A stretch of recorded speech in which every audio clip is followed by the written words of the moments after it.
Hello and welcome to the Squeaky Bum Time Podcast with Mike and Laurent. It is Tuesday, October 19th. In this episode, Arsenal cheat death with a last gasp equalizer against Palace. I did not write that. Mike did. Manchester United suffer yet another meltdown. Tottenham look great. That's weird. But first, Mike, our beloved Brentford are robbed. I can't get this game out of my head. It destroyed me. I loved every second of it. Ivan Toney is actually shorter than Luke Shaw. I don't know how that's possible, but that was the game of the week. Talk to me about your feelings on Brentford, and then I'm going to tell you mine. There were a lot of them, and I'm going to start with a best bet that didn't happen. I said to take Brentford money line. I said they had 2 weeks to take on Chelsea and prepare for this game. Chelsea were battered. They were coming back from the international break, all that shit. Well, that was all true. It was all true. And Brentford ran the game, but I didn't bet on them. But what did happen was I was watching the game, and so I had to go to a wedding again this weekend. But so I was watching the game, it's the 70th or so minute, and Buemo hits the post on like kind of a scuffed shot, the near side. Are you ready for the stat of the year? Do you know how many times he's hit the post? 6? 6 times. 6 times. That's more than the rest of the league combined. Yeah. He's like fucking Rooney and Ferris Bueller. 9 times. 6 times. Yeah. He'd be leading the league in goals. So I tried to put a $20 bet on Brentford, as I mentioned, double chance to win or draw on a live bet. And it didn't let me. And I was like, what the fuck? Oh, you saved like yourself $20. Well, 2 or 3 minutes later, I tried it again. And for whatever reason, the sportsbook I use wouldn't take the bet. And it defaulted. And I looked at my brother and went, that's the universe telling me I'm not going to make this bet because I'm going to lose if I do. Yeah. And lo and behold, Chelsea hang on by the skin of their scrotum with a 1-0 victory at Brentford. They got the brakes beaten off of them. They really did. And so it was, but they did, but it was even better than that. So I was listening to some podcasts that talked about strategy. Frank's a fucking genius. So I know. Chelsea did what they wanted to do. And Brentford really just matched them for the first half. They were trying to hang in there, stopping Kovacic from making the balls. The reason why Lukaku's didn't look good is because Brentford were in his face. Norgard was like, these midfielders are not fucking creating anything. We're just going to sit deep, be on them. And that's why Chilwell was always in the infield, because Tuchel's smart too. He's like, well, if they're going to mark all the midfielders, then we're just going to move. We're going to try and get the overlap with Chilwell. So he scores the goal. It's an incredible goal and a lucky goal, but he was following behind Lukaku in the box. Okay. It's 1-1, and at the 65th minute, 1-0, sorry. And Brentford are coming into the game a little bit, but not too much. The second Tuchel takes off his midfielders and goes to the more offensive with Mason Greenwood to try and play between the lines. Boom. Mason Mount. Jesus, you're off tonight. Mason Mount to the change. Boom. Brentford changed their lineup, go and attack, and that's from 65 on. Mason Mount is nowhere to be found. They just skip the midfield and go straight to the attack. And then I remembered something Alan Shearer said, because on Match of the Day, he was like, watch what Brentford do. They overload the far post and go with everybody on one side. And I kept looking at it, and I was like, Brentford have 3 guys to their 2 every single time. If there's 2 on one side, they just flood one side, and they do for the knockdowns around the other side. They're like, we're going to make this a chaos game. And sure, lo and behold, it was a chaos game. They had those long throws. They just kept throwing it into the mixer like it was 1975 and they were playing in the mud. And see it what was happens. Amazing. It was amazing. And I shared it on our Facebook group. They got all their expected goals in the last 25 minutes. Oh yeah. They just completely annihilated Chelsea. And if it weren't for a 6'7" Senegalese destructor falcon called Mendy, they would have lost. Or at least drew. Like, they did not deserve to lose that game. And everyone knew it. Even Tuchel knew it. He was like, I don't know what the fuck just happened. We got our dicks kicked in. And we were good for 70 minutes and lucky for 20. And they're like, you were lucky. But Brentford are now taking the mantle of, if there was league pass rankings, they are the league pass team. Like, you've got to go. And Brentford are playing at home. You have to watch it. You just have to. Right. It's like Leeds last year where you're just like, what? Goals against, goals for. Leeds are toast. Leeds, all hail the new king, and it's King Tony of fucking Brentford. Just the bus stop in Hounslow is the place to be. it's King Frank, right? You already mentioned it. He's got them running. And Tony is the focal point, right? But he's got so many players around him that are playing in that unit, right? And if Mbeumo could hit anything, then I mean, half we'd be of singing those a different posts, tune. They'd be in the top half. They'd be as in good the as top four. Brighton. Yeah. Now I feel really good about that Brighton win that they got. That's an incredible win for them. What? In the last minute, didn't Brighton beat Brentford? Yes, that's right. I thought you meant this week. I was like, didn't they not score a goal against Norwich? I don't want. But no, I just my heart was crying for Brighton. I'm for Brentford, and so good. I want to believe in them. I think that for our degenerates listening out there, I think that this loss is going to help at the sports book because it's basically going to keep them priced at a decent rate. If they beat Chelsea or if they got a result from Chelsea and battered them, the cat's out of the bag, right? But I think that they might skirt by a little bit. I think the funny thing is what I'm noticing just from following along British football and looking around is people really don't watch other teams. Like they're very centrally focused on their own teams. There isn't the sort of, it doesn't seem to me that there's like the culture of watch everything the way you have with the NFL, the way you have with sort of like, I think basketball has this nerd culture where people try and follow all the games because the nature of the way football is on, where we get mad, like, why the fuck can't they watch all the games? They literally don't watch the other games. Well, they can't, you watch your game if you can, and then you watch Match of the Day, which is the institutional show that I talk about all the time on the BBC. Like, as Americans and as foreigners from England, we actually can follow the Premier League far, far more than they can. Yeah. So it's a shame. There are arguments, and I had a conversation about it with another guy. There are arguments for why they don't have it, so that lower league teams, blah, blah, blah, whatever.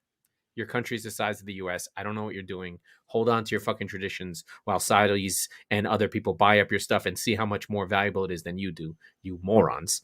But yeah, we probably know more and get to watch more Brentford than they do. And we should, sorry, my long-winded way of saying, yes, the books are in our favor. Yeah, definitely. So keep riding with Brentford. It's going to pay off. I don't know who they have coming up next, but I'm going to be riding with them for sure. And they're a fun one to have, like the custom parlays where you're like Tony to score and Brentford to win. Because as you saw, the thing is, he hasn't been scoring is the problem. He's kind of he's been almost a bit of a facilitator, but he's still going to take penalties.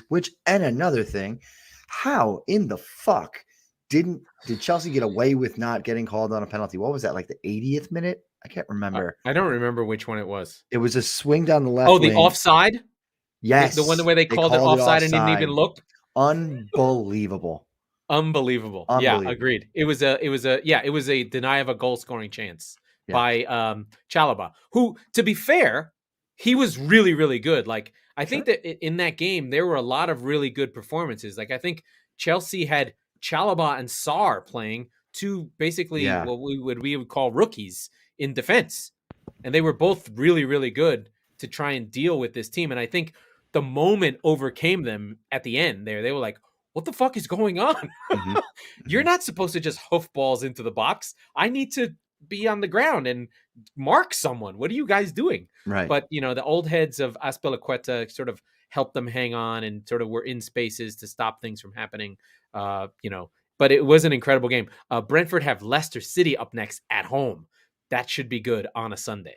Well, that's a hell of a segue because Leicester are coming off quite a comeback win. I was looking, so this I didn't get to see, but I did.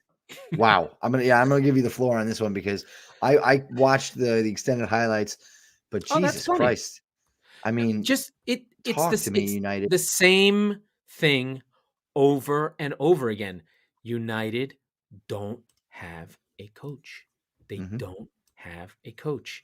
And this time, he didn't want to get in trouble for not playing Cristiano. So this time, he simply played his high five, where he played all the players, right? Right. He simply said, "Oh, I guess I just have to play Cristiano, Sancho, Fernandez, and Greenwood all together with Pogba and Matic." So essentially, when Pogba plays deep as the second pivot, they basically are wide open. And Mm-hmm. if you watch Pogba, he does a lot of amazing things. He's an incredible player, but he gets caught on the ball. Oh yeah. And, especially in the midfield, they didn't really have a plan. They didn't press as a unit because essentially Sancho, Greenwood, and Ronaldo don't press, right? They Yeah. can't defend from the front. Maguire, it could be argued, was at fault for all 4 goals, or at least was involved in some way. Like not at fault. It's a team game, Oh, and but he's left out to dry too, though. he was the weakest link in their team today. Sure. Like he was Yeah. that bad. Gets caught on a ball by Iheanacho, is caught ball watching for Daka for the last goal. It's just really, really bad. They give up a goal to Vardy right after they score the equalizer from Like a minute later. Is that right? A minute later. Yeah. No, off the kickoff. Yeah. Well, yeah. So they go up to bring as a minute later, but yeah. Right. They go up, they get the draw going, and the Greenwood and the Tielemans goals are fucking incredible. They're really, really good goals. Mm-hmm. So Yenchu just bundles one in. But Leicester, for as much as Brendan Rodgers may have faults, right? Brendan Rodgers is gets you to a certain level kind of guy. It seems so far. He's still pretty young. But week by week, game by game, regular season, especially in the beginning of the season, he's a winning coach. Like, sure. If he's the coach of Man United, they have a way to play. They pressed, they harried, they moved as a unit. The front 3 really attacked. He did what we've been saying to do, which is bring in Iheanacho with Vardy, but he had Iheanacho with Vardy and Maddison. Mm-hmm. So Maddison was bossing around. No Harvey Barnes in this one, but Leicester played up front. Vardy, Iheanacho, right? They bring in Tielemans. So Samari, excuse me. So they had a different midfield, but Tielemans had license to go forward, and they just have a way to play when they're playing, and they were able to go back to their back 3 at the back because Johnny Evans is back. So they're a little bit changed from where they were, but they're more in line with the way they normally play, and they're better. They're just, again, what's my betting philosophy? When in doubt, take the iconoclastic coach over Ole. I got it with Villa, I got it with Everton, and I got it with Leicester. So keep riding that, right? Yeah. As long as you feel like the coach, like, check your gut. As long as you feel like the team that's playing United has an identity and a way to play, take them, right? Yep. They're gonna get the doors blown off them by Liverpool. Oh God. They're gonna get killed.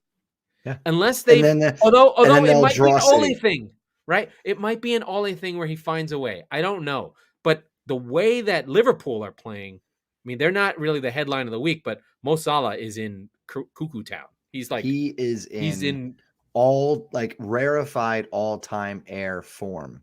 Yeah. I know you posted that in the group. Like, where does he rank currently as far as who scored ratings? 4th all-time currently for the full season? In the Premier League. Now, it's 8 games in. He's got literally 30 games to go. Yeah. He will cool off. But, and is he going to AFCON? I would expect that he is. So there's going to be at least a month break. That's bad for Liverpool. That's tough stuff for Liverpool because he is carrying them the same way that Suarez, as you said, carried them in that 13-14 season. So I'm not. But this is different because they have a defense. Like the 13-14 season. No, I know. I literally looked it up. Teams. I can't stand that my team completely is forgotten. We won the fucking trophy that year. Okay. Yeah. It was the Yaya Toure season for me.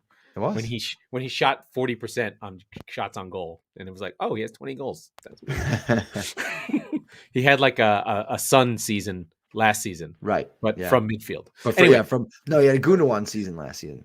Right, exactly. So, the great thing about the Ole thing is like now it's just a matter of time. I sort of had a joke. I was like, once they lost McCullough, it's over. So Adam McCullough, who's the YouTube representative of Manchester United, basically.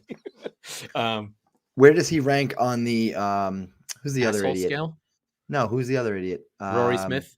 No, that's Chelsea, isn't it? Mo No, it's from. United. It's the guy. It's the United stand. Steph Housen. No, Jesus Christ. Yeah, Housen, the United No, stand. no. It's hold on. Mark something. Oh, I don't know. This is gonna bother shit out of me. Goldsmith. I think so. I will tell you in a moment. These but YouTube anyway, guys, Mark they're Goldbridge. Goldbridge, yeah. No, he's Arsenal Goldbridge. No, he's not. He's United. I promise. Okay. Yeah, he's not like Goldbridge. He's more reasonable. He would do the post games outside of Old Trafford. What's weird about McCullough is he's clearly from the Midlands and not from Manchester, which is weird. Even though he's like a super fan, freaks me out. Anyway, I'm like, you don't have the right accent, my friend. He's a Cowboys fan. Yeah, exactly. But hey, listen, they won 13 championships. I get it. It's not his fault, but it is odd. You wouldn't, and he's Indian, and you don't, or South Asian. I'm not sure. He might be Pakistani, but you don't really want to be Pakistani in Manchester. You're better off in the Midlands. It's not exactly a hotbed of diversity. Right. But yeah, they've lost him. He's now like, it's just a matter of time. Like we posted, right? Like United's next 5 are Atalanta twice, City, Liverpool, Tottenham, Chelsea, Arsenal, with Watford in between. Mm-hmm. That's bad. When's that Watford game? I don't know. It's before the break. I think it's before the break. I think before the international break in November. Yeah. Holy shit! Or is it? Right. It might we be have just, the technology. Just after. I'm looking at it right now. So it's Liverpool, Tottenham, Atalanta, City. Yeah, it's the game. It's the game after the break. So if he loses Liverpool, Tottenham, City, he's getting fired in the international break. Liverpool, Tottenham, City, and he might lose to Atalanta in the Champions League. He might lose one of them away for sure. How many does he have to win? I think if he wins Liverpool somehow, loses all the other ones, he's good. They play Atalanta on Wednesday. Yes, at home though. Yeah, at home. Wow. So Atalanta, this is tough stuff. Atalanta, Liverpool at home, Tottenham away, Atalanta away, City in the Manchester derby. And the break, like you said, the break. Then Watford, Villarreal, Chelsea, Arsenal, Crystal Palace. Holy Crystal Palace is good. Crystal Palace is better than Crystal. At this point, Vieira's a better coach than fucking Ole, and it's his first time fucking coaching in the Premier League, and he's better. Premier League, yeah. I was gonna say that he gets fired. The last straw, and this is a homerish pick, is in Brentford, December 14th. I think that, and if not Brighton, December 18th. But yeah, I was going to ask you, do you think he sees Christmas? But the better question is, do you think he sees Thanksgiving? American Thanksgiving, obviously. And I think it's all it's not going to come from the Glazers. It's a PR thing. It will come if they got one of the Glazers out. Right. It will come if the fans go after him. Yeah. Right. It's not going to be the Glazers love him. Because the more they're talking about Ole, the less they're talking about the Glazers, right? So the Glazers being the chair people who own the team, who only care about profits, and that's fine. That's American. That's the way they do things, but it's very not English, right? Oh, yeah. They would love, they weirdly hate the Glazers the way Newcastle fans hated Mike Ashley, which is fucking weird because they do spend money. They did bring people in. It doesn't make sense to me, but anyway. Yeah. I think it'll only come if like the manner of the defeat. If they give up like 4 to Liverpool and just get the doors blown off them. If they hang on versus Spurs. City they'll beat, which is weird. I don't want to say that. I know he loves a game against City. So I think if he beats City, I think he's fine. He just can't lose all of them. He's got to win one of the 3. I think he's got to get a result from 2. I think if he draws United, a result from 2. A result from 2. If he gets, which by the way, could mean 2 points, not 3, right? I think that's fine. I think a draw with Liverpool. If you said, "Oh, they're going to draw with Liverpool," they'd be like, "We're done. Fine, we'll take it." By the time you play Tottenham on October 30th, you are going to have basically 3 top 4 games in a row. Right. Right. I mean, speaking So of your friends from Spurs, we should probably transition to that. okay. Yeah. Well, I was going to go north, my man. Keep going to Newcastle, because the story, as much as it is Spurs after the ball is kicked, and before all of that, it's the first sold out game at St. James Park. They have the new owners in the stadium. Was good. It was a lot of energy. And the team they get delivered. The early goal. I should say Spurs delivered. The early goal, 2nd minute in. Now, okay, I'm flying home on Sunday, so I as it were, I ended up getting to see the first half because we were basically taking off at kickoff. So I was like, you know what? You got a lucky fucking heart attack.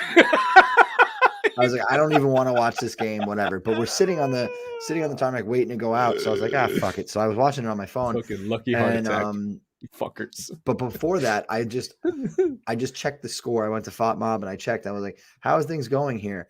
And it literally, you know how in FotMob when you have like the ticker, it actually is like the guy doing commentary, which by the way, I can't fucking believe like ESPN doesn't do that for the NFL, because that's so good. I love it. I can hear, sometimes I play it in my head to like Arlo White's voice or like Ian Dark's voice, right? Where like you could just read the Englishness off the page, right? And so all it says is the game is underway. Goal, Newcastle. I was like, what the fuck just happened? It was a good goal, to be fair. And I went, you know what? And I turned my phone over and I was like, I don't even want to fucking know. And 10 minutes go by and we're sitting there still waiting. And I was like, all right, fine, I'll put it on. So I got to see most of the first half. I got to see Sergio Reguilon save a guy's life, which we joke around a lot. That was good. That was fantastic. The entirety, really, you can't see that, especially as a Spurs supporter, and not immediately think of Christian Eriksen. Yeah. Right. Yeah. And I'm glad that the defibrillator was in the stadium. I don't know that would have been the case before Eriksen.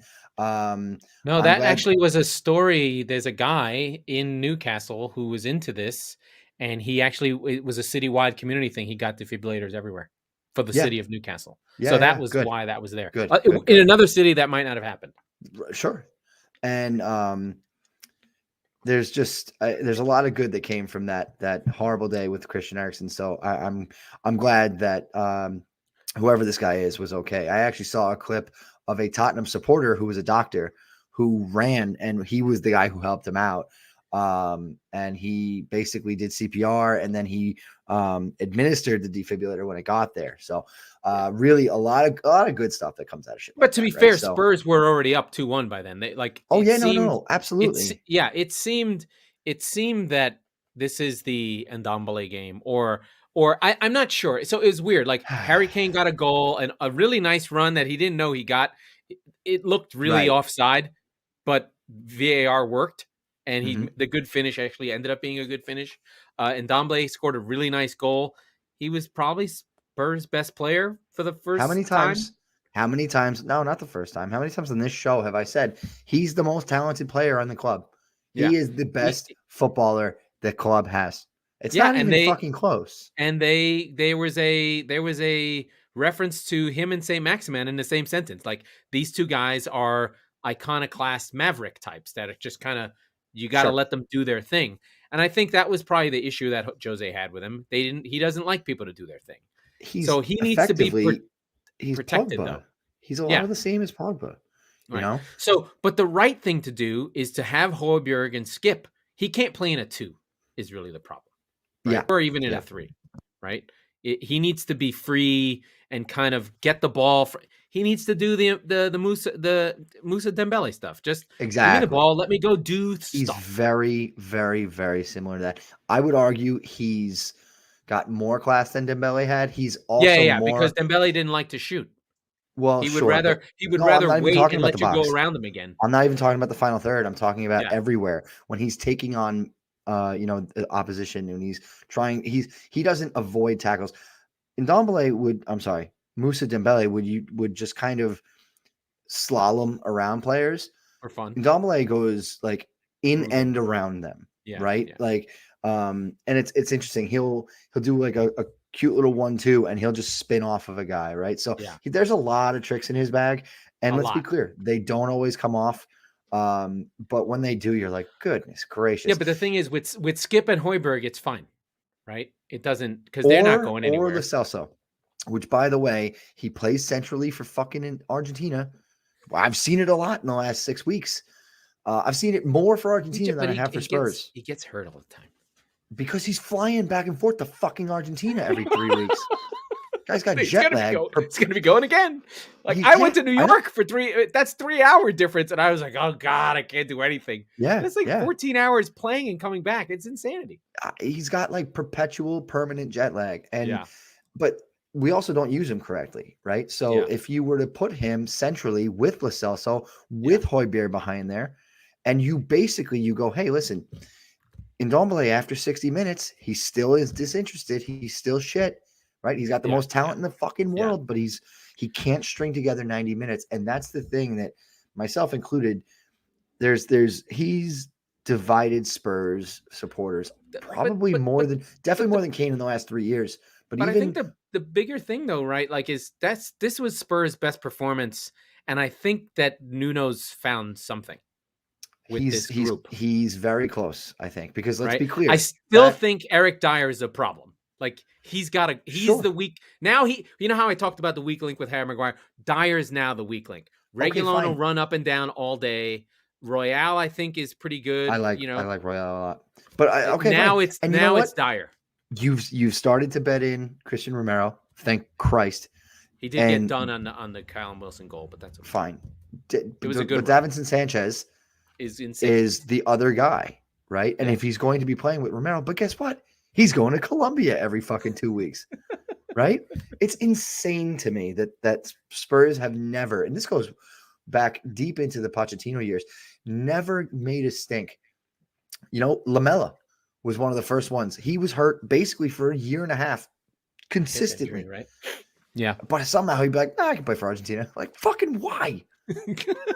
Man, we don't get it, man. We don't get it. We don't get it. The thing is that I get it, but other clubs put their foot down. Other clubs say, you know what? Not this time. Other clubs say, we just signed you. The players want to go. The players want to go. I understand. And I'm not saying no ever. I'm saying, hey, Gio, we just signed you. Pochettino made a big stink about getting you and Ndombele in the same team. Yeah. Ndombele's off to a good start in Mauricio's final season. And Lo Celso goes to the Rose Bowl, goes to fucking Los Angeles from London, plays a game against Mexico, and gets hurt on a shitty tackle. And his whole season was derailed. Yeah. Like, we should probably touch on Newcastle. But again, so wait, that's what I was about to say, is that, yes, Nuno was onto something. Yes, that was a great performance. And thank God, yes, Kane is off the mark. And by the way, a shout out to Lucas, too, who was very, very good. Some really deft touches. Yeah. This was a bad Newcastle team. Okay. Yeah, but they beat them, right? They got their goals. Yeah, great. The Newcastle is going to be great thing is like they might have to spend money in the championship. Like I hope they do. I hope that they go down. I really do. One thing about the Spurs supporters, they had no noise from the Saudi boys, no noise from the Saudi boys. I thought that was a really, really and good my other song. favorite, an all-time classic, never gets tired is Sacked in the Morning. Sacked in the Morning. And God love Sacked in the Morning. I pissed off some Newcastle fans, not intentionally. Had nothing against them, but there was a couple of Spurs supporters who, I didn't get to see if they did this, but they were buying stacks of fake pounds on Amazon. And they were saying at different points in the game, at the start, at a goal, and whatever, they would just start throwing it up. Like, I don't think so. They did it. It never happened. But so I was like, this is great. I said something. I was like, these are the best away support in the league. Which, by the way, Tottenham is definitely among the best away supporters in the league. They are so loud the entire game, pretty much every match. But there was about 10. I don't know how these Newcastle fans found this tweet because I didn't say anything about them, but they got salty with us on Twitter. So I have something to say to you, Newcastle fans. Fuck you. You're going down. Your lives are worthless. Nobody gives a fuck about you. And you know what? You don't have shit. You don't have shit, and we beat you. Yeah, the best part was Fuck you, Newcastle fans. was Stavely jumping up and down for the Callum Wilson goal, and just And the then sitting juxtaposition her of just fucking like ass down for the next 88 minutes. Fuck you too. I have to give love to my guy Saint Maximin. He did everything he could. He had I do love moments. him. He set up the goal. He set up the goal before the goal, so he had the hockey assist Hockey to says, Manquillo, and he kept trying to do his thing. Hey, Callum, let me talk to you. You want to come to City? We need a striker. You can be great. You could be Wilfred Boney. Yeah. He'd be awesome. I'll take him. He can run. He'll run the channel. He'll work his ass off. That's all you have to do as a City striker. That's Just right. be where you're supposed to be. They'll find you. Yeah. I'll take him. Ollie Watkins, any of you shit strikers who run a lot, I'm in. Shit, at this point, I'd take fucking Danny Welbeck. No, I wouldn't. I don't know. I would. You know what? I take that back. I would not take Danny Welbeck. I don't think you would. Danny Welbeck is the byword for a striker who works hard but doesn't score. He is a shit Danny Welbeck. Giassi Zardes is that who that is.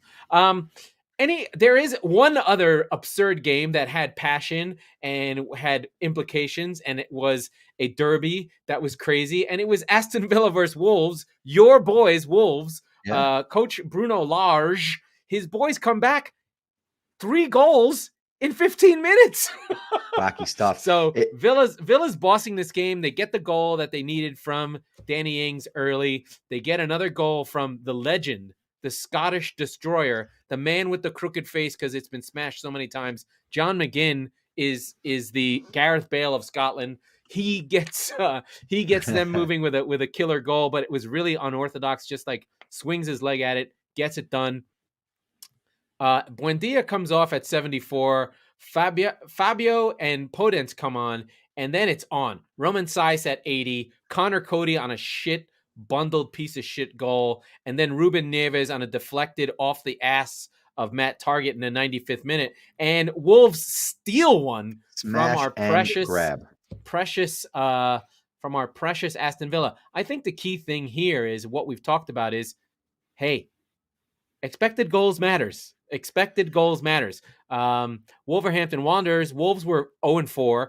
They were bossing teams because our man, Mr. Troy Ore, would get into spaces and just fucking miss. Hit the fucking peanut vendor. Right. But at this point, they've now balanced out, and their expected goals is in line with where they are in the table. So they're at expected goals plus 2. Ahead of Aston Villa, who are at -2. So they basically steal their spot. They're at 8-8. And I think they're in good shape. Aston Villa still have to struggle. They're better than they are. I think Emi Martinez was so great last year. We just kind of expected that he'd continue. He's only been okay. He's probably, expected goals for goalkeepers is a whole weird place that you have to look over a long period of time. So maybe he's turning back into the championship Reading goalkeeper pumpkin. Or he's been going to Argentina once in a while. Maybe he's been going to Argentina every. He literally was in South America on Friday. Yeah, and playing a game on Sunday. Saturday. Yeah, was it Saturday? Yeah, they played on Saturday. Jesus Christ! He doesn't know where he is at this point. He has no fucking idea. This game, at least on paper, reminds me, and we have a 1-year anniversary of one of the most shocking moments of my Tottenham fandom. The 3-3 West Ham game last year. Oh, the Lanzini. It was a year ago. Yeah, this did not have a Thunder Cunt Lanzini goal that just left your jaw on the floor. But it's one of those where you look at it and you go, Villa, what the fuck just happened? Like they walk away from that game going, we didn't even get a point. What?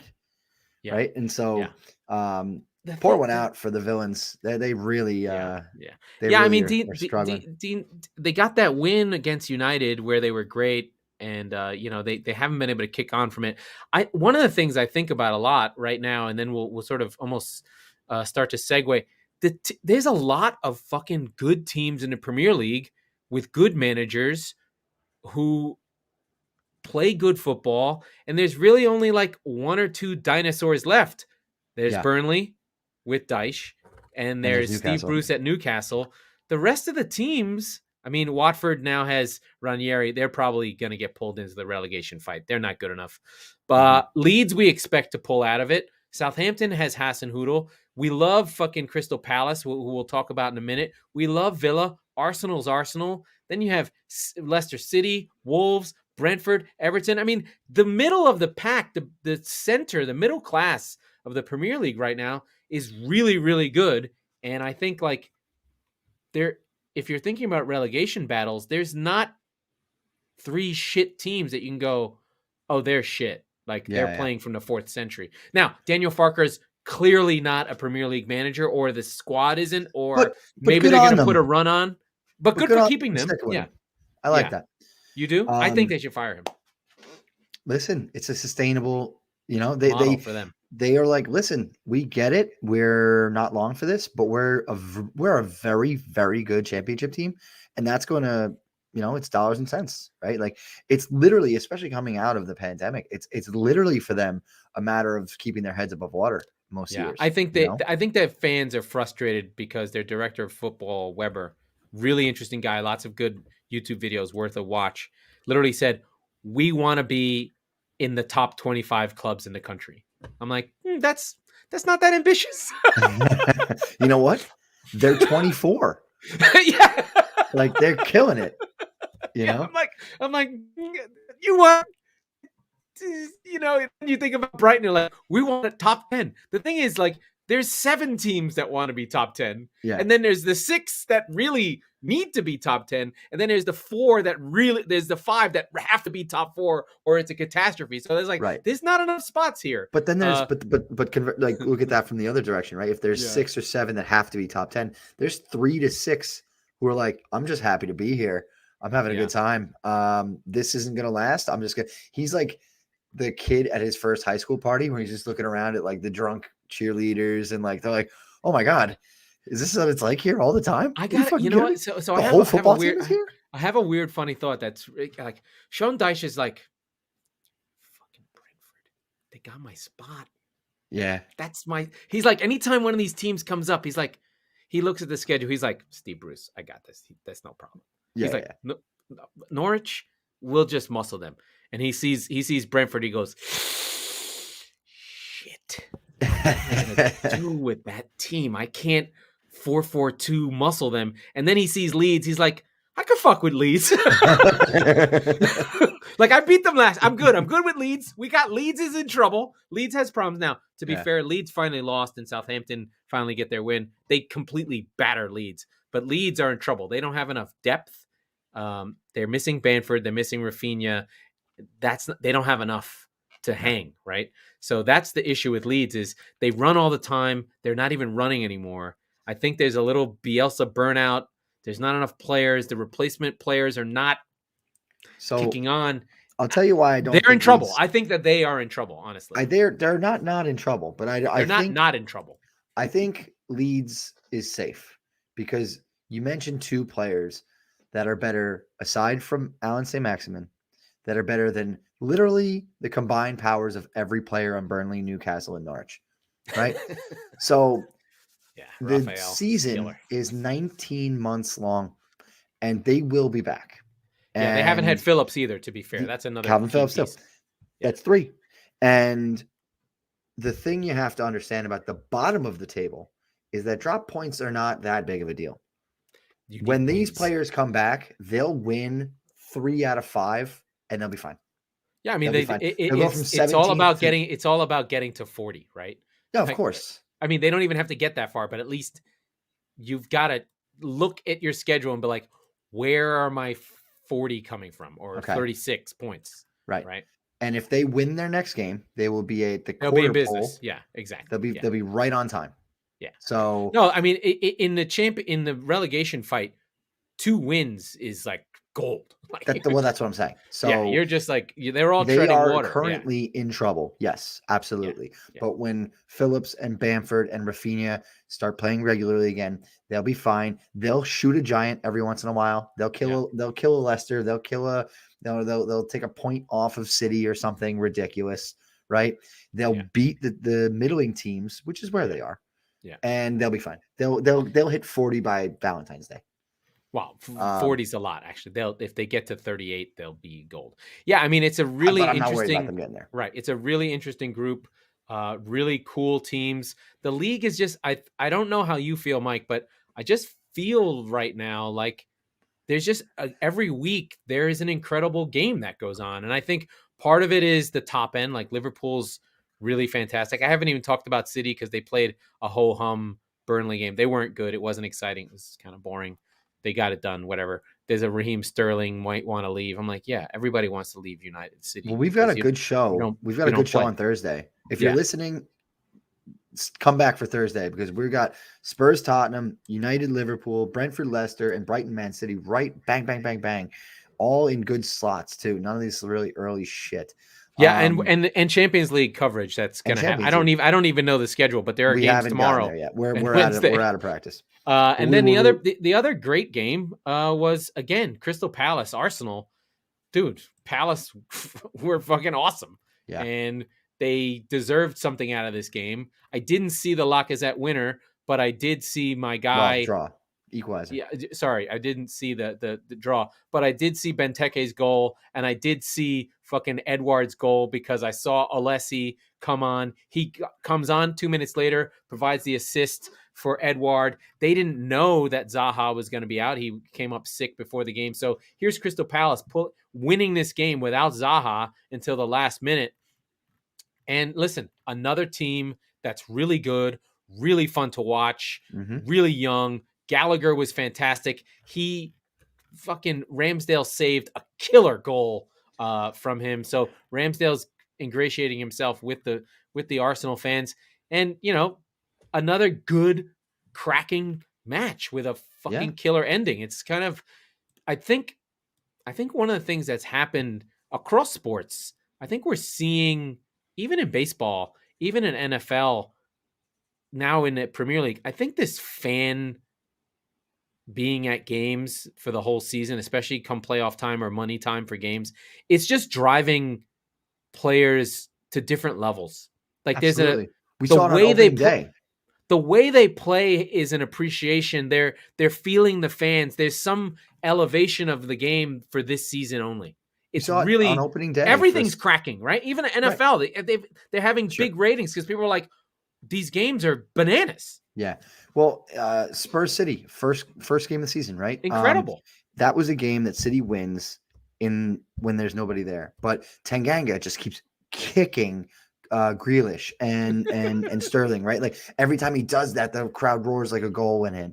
And we talked about it, like these things, these inherent actions players make from the defensive side, but also from the tracking the ball, going to press, taking shots on goal, players have the feeling of, I want to make these people lose their fucking minds right now, right? Like that's sort of the motivation. It's not even conscious. It's just in you, right? Exactly. And I think it activates something that you've always had.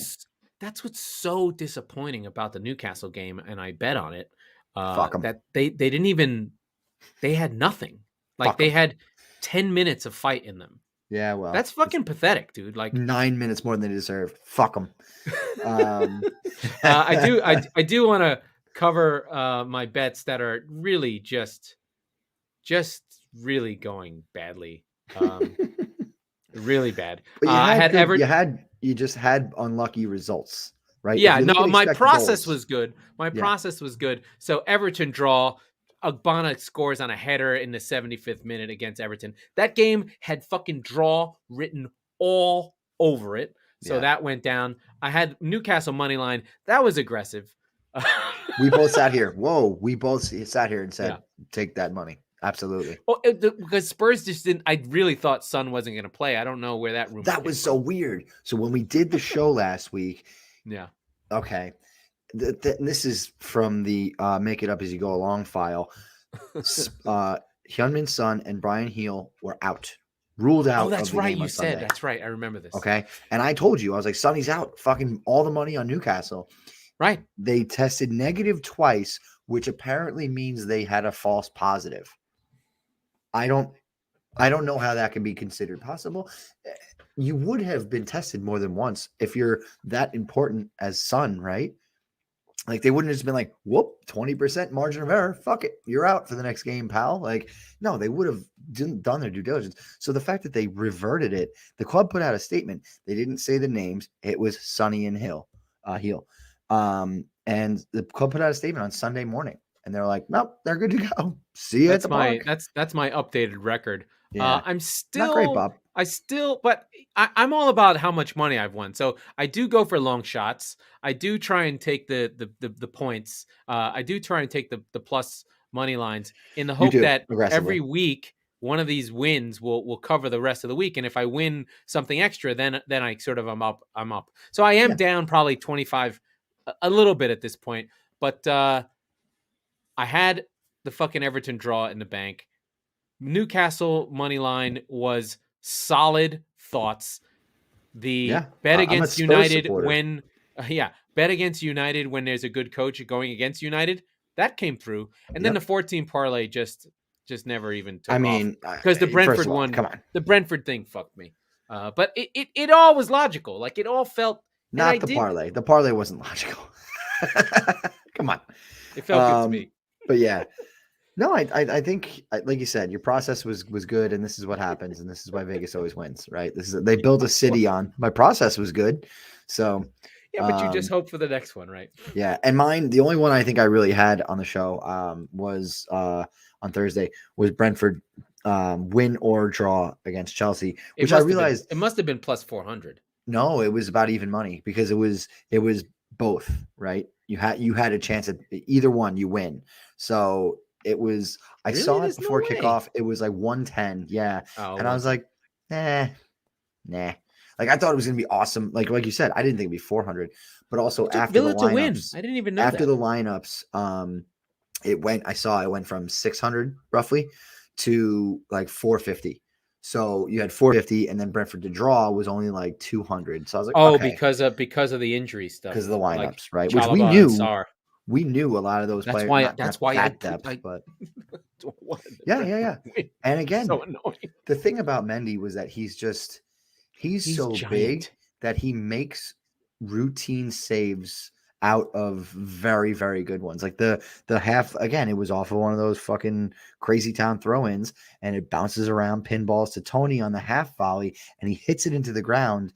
And most Premier League goalkeepers are just trying to put that up and like push it up over the bar. And sometimes they push it in their own net, right? Mendy was like, nah. Like it was like gonna hit him in the face if he didn't move, right? So he's like, he took one shot off the face. Yeah. Like he got knocked out. He almost came out of the game. Yeah.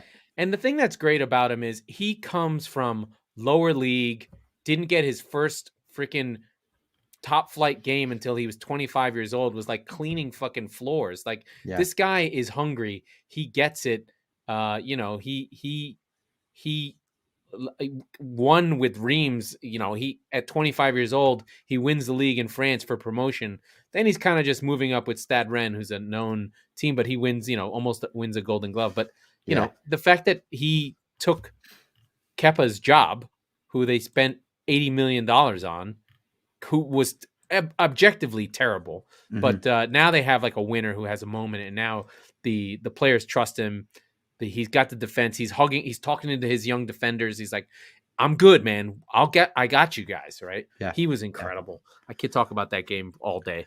We don't have to anymore. Here's what I want to switch it over to. A Serie A update. Salernitana? Yeah. Salernitana. Okay. So Tina.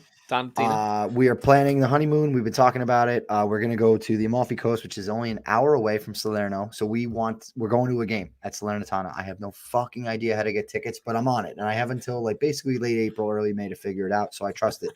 I'm going to be okay. So I've been tracking them as you know, they took a tough one.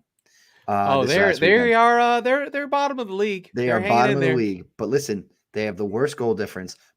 The reason why they have the worst goal difference is because this past weekend, they were up 1-0 to Spezia, who is in 16th right now with 7 points. And Spezia scores 2 goals, I believe, both in the second half.